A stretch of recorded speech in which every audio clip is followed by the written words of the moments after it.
Et comme promis, on vous retrouve Claire pour la page éco de cette édition. On va commencer ce journal au Mexique en raison de l'arrivée de Donald Trump à la présidence des États-Unis. Le Mexique revoit ses prévisions de croissance. Et oui, alors si le gouvernement, lui, reste optimiste, eh bien la Banque centrale mexicaine, elle a décidé de revoir à la baisse de 0,5% sa prévision de croissance pour l'année prochaine. Je rappelle que Donald Trump a annoncé qu'il souhaitait renégocier l'ALENA, le traité de libre-échange qui regroupe les États-Unis, le Canada et le Mexique. Il a également menacé d'augmenter les droits de douane. On voit ça tout de suite avec Axel May. C'est une valse à deux temps qui s'est jouée hier mercredi au Mexique entre la Banque centrale et le gouvernement. Alors que la Banque centrale s'apprête à publier son rapport trimestriel, la ministre adjointe des Finances prend la parole. Le ministère des Finances et du Crédit public maintient ses estimations de croissance pour 2016 entre 2 et 2,6%. Idem pour 2017, la ministre maintient ses prévisions de croissance. En fait, le gouvernement explique qu'à ce stade, il n'y a aucun élément concret laissant penser que la victoire de Donald Trump puisse avoir des conséquences sur l'économie mexicaine. Dans son programme électoral, le futur président américain a pourtant remis en cause l'accord de libre-échange avec le Mexique. Il veut augmenter les droits de douane et menace de bloquer les transferts d'argent des immigrants si le Mexique ne finance pas l'extension du mur à la frontière. Bref, si le gouvernement reste optimiste, la Banque centrale s'inquiète et a revu à la baisse hier ses prévisions de croissance pour 2016 et 2017, moins un demi-point. On pourrait résumer ce qui s'est passé ces dernières semaines comme un choc externe assez important. Quelque chose qui pourrait être un changement structurel avec notre principal partenaire commercial. La Banque centrale anticipe une croissance comprise entre 1,8 et 2,3% en 2016. L'écart se creuse donc avec les prévisions du gouvernement.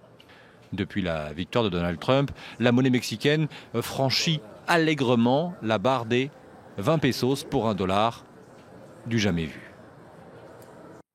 Et puis dans ce contexte d'incertitude liée à l'élection de Donald Trump, deux grandes entreprises mexicaines, Grupo Axo et Fibra Resort, ont décidé de reporter leur introduction en bourse à l'année prochaine. On fait tout de suite un point sur les marchés. Claire, quelle tendance en ce moment en Asie ? Eh bien, les places asiatiques sont en ordre dispersé. La bourse de Tokyo a clôturé en hausse, vous le voyez, hausse de 0,94% pour la 6e séance d'affilée dans un contexte de renforcement du dollar face au yen, ce qui incite à l'achat d'actions de groupes exportateurs. Ailleurs, vous le voyez, c'est le rouge.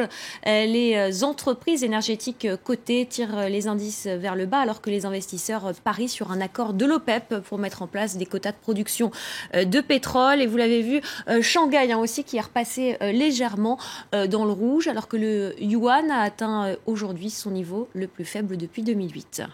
Dans le reste de l'actualité éco, en bref, en images, d'abord le deuxième jour de grève chez Lufthansa. Oui, alors hier, mercredi, près de 900 vols annulés et ce jeudi, 912 annulations au total, ce qui devrait affecter 215 000 voyageurs.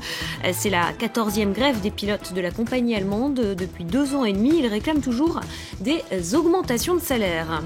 Ctrip, la plus grande agence de voyage en ligne chinoise, va racheter le site internet britannique de comparateur de vol Skyscanner pour un montant de 1,7 milliard d'euros. Le Chinois espère ainsi élargir son audience dans le monde. Skyscanner compte 60 millions d'utilisateurs actifs par mois, principalement en Europe.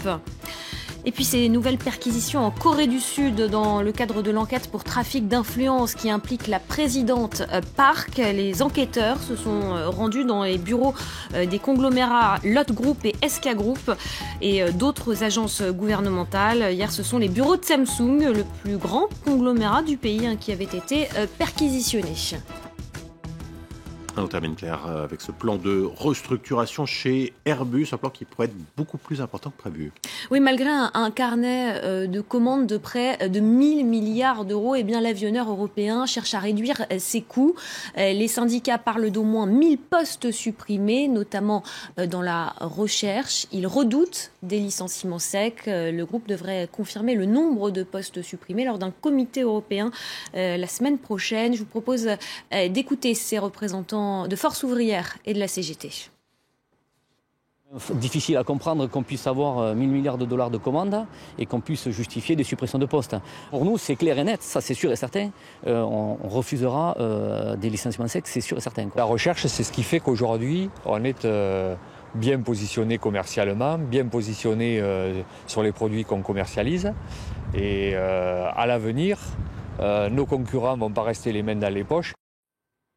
Et dans ce contexte, une nouvelle version un peu plus longue de l'A350, l'A350-100, doit effectuer aujourd'hui son premier vol d'essai à Toulouse. Cet avion de plus de 350 sièges doit mettre fin au règne du Boeing 777. Un premier exemplaire sera livré l'été prochain à Qatar Airways. Et voilà donc pour ce qui fait l'essentiel de l'actualité éco de ce jeudi. Merci Claire.